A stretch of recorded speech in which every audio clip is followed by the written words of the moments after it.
Iya cici-cici ngomel gimana sih nggak terima kritikan? Lu mau beli nggak ya udah gitu. Gue punya barang ada kualitas. Cimehong, Ci, kita penjual mah udah salah terus lah. Iyain aja. Iya, iya, iya, tenang aja, Ci.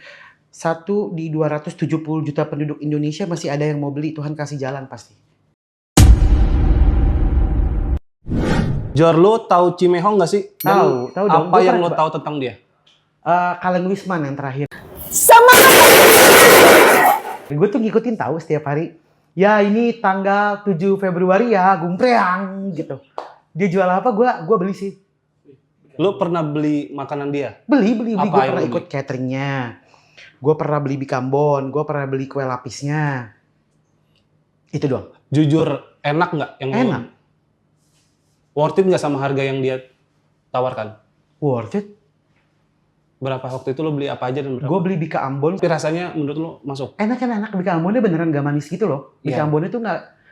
Tahu kan pas makan bika Ambon tuh ada yang belengit. Iya. Minyak terus kayak manis. Ini mah enggak dia. Enak.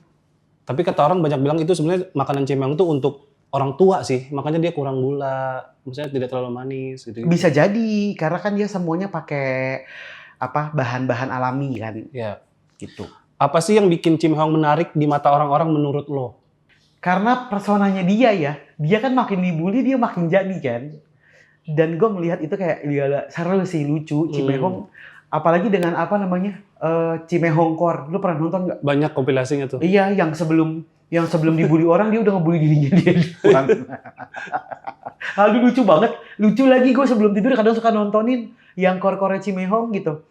Dan memang karena gue kan tinggal di Bekasi gitu kan. Terus kalau beli kue tuh zaman dulu di Senen. Cimehong tuh salah satu orang yang mungkin dari dulu sering gue temuin. Cici-cici zaman dulu kan gitu juga. Kalau jualan di pasar Senen. Galak-galak lu. Lu mau beli nggak ya udah gitu. Gue punya barang ada kualitas. Begitu, memang begitu dia gitu. Lo sebel nggak sih sama dia dengan tingkahnya begitu? Apa justru lo hiburan? Hiburan lah. Nah.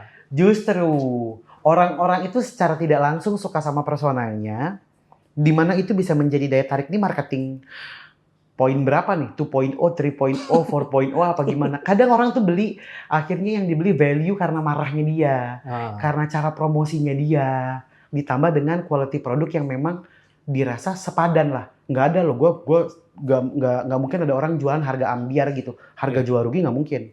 Pasti ya sepadan harganya, gitu. Nah, tapi lo tau nggak baru-baru ini dia marah-marah karena ada yang review lapis legitnya, review jelek lah inti. Ini agak salah sedikit. Sebenarnya dalam ranah sosial media, ranah publik kurang bagus lah. Karena kan dia bisa dibilang sebagai contoh orang jualan, menjadi tontonan orang tanpa batasan usia. Tapi yang 20% ada di dalam diri gue tuh yaitu seperti obrolan ibu-ibu di rumah gitu loh. Tahu nggak? Yang kalau ngomel omongannya begitu. Yang kayak, gendut, lu jangan banyak ngomong ya gitu. Gue ngeliatnya malah jadi agak lucu masa. Menurut gue, tapi tidak dibenarkan. Salah. Karena kan sosial media ya. Oh, lo ngeliatnya dia malah kayak lebih ke mama ngomel atau nggak terima kritikan? Iya, cici-cici ngomel gimana sih nggak terima kritikan? Ya gue melihat itu sih. Terus dia malah tambah ngeledekin kan. Nih katanya nih oven kremasi nih. Tempat pembakaran gua nih, kata dia gitu.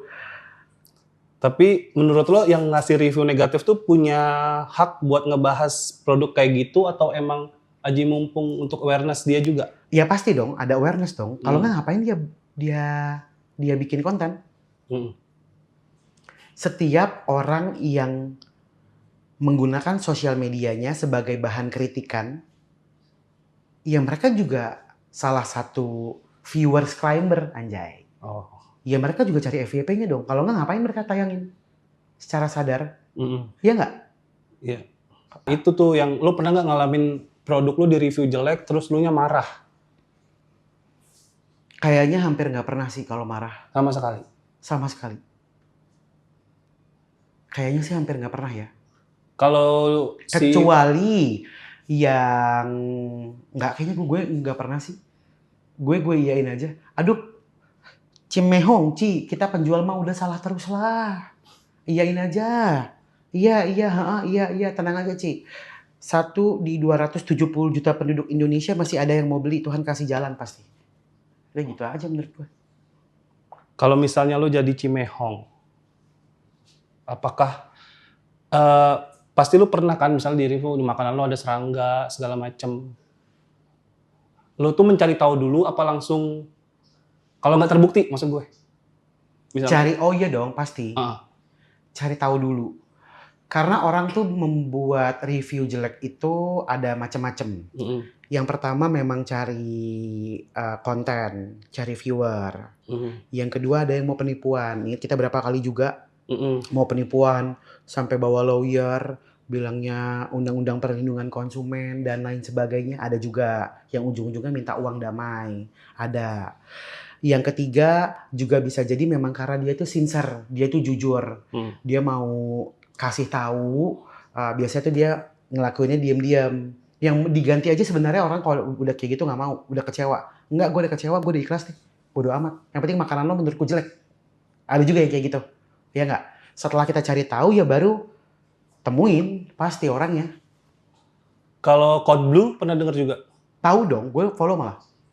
Gimana menurut lo cara dia nge-review? Sadis kah atau wajar kah? Ya cara orang Medan kayak mana? Orang Medan disuruh halus. Ya mau kayak mana loh? Gimana caranya?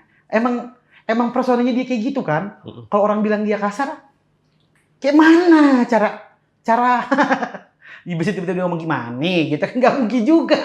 Tapi kan ada yang bilang itu bisa matiin rezeki usaha orang. Plus minus. Bisa dibilang mati kalau memang si yang punya brand ini tidak mengambil langkah tepat. Baik itu dari public relation, perbaikan produk, sama publishing setelahnya. Kita kan juga dulu pernah kan salah kirim bakso. Sama YouTuber, inget gak? 2 pengacara. Iya. Akhirnya suwon ke mereka karena mereka udah PO 4 hari yang dikirim salah. Emang setan juga anak packing. Maklumnya mohon maaf ya gitu. Setelah melihat konten itu terus kita lakukan direct message, kemudian minta maaf, akhirnya malah bikin konten bareng. Gitu. Itu kan cara sih sebenarnya. Berarti emang cara pendekatan lo mungkin beda sama Cimehong ya? Ya lu what do you expect bro? Cici-cici. Gua aja pernah beli lontongnya dia. Kebeli banget sama omongan dia gara-gara dia bilang gini, ini arem-arem. Harga aslinya 8.000. Tapi lu belinya jauh di Bogor. Mending lu beli sama gue 13.000. Iya juga kata gue ya. Akhirnya gue beli lagi. Iya lagi gue beli lagi. Bener dan enak. Emang bener enak. Jadi gue tidak membenarkan cara meledek Cici. Udah gak usah diledek. Sesuai dengan gayanya Cici aja. Aku pun sampai hari ini masih ikutan cateringnya Cici. Beli bikambon, beli kue lapisnya. Dan ingat, jangan dimasukin hati, semua orang banyak terhibur karena Cici juga. Apalagi Cici dibanding-bandingin. Kan ada dibanding-bandingin ya sama Mami Toko kan? Iya. Dibanding-bandingin banget sama orang tuh, lihat tuh gitu. 2 gaya yang berbeda, 2 menu yang berbeda mestinya bisa saling melengkapi. Gitu.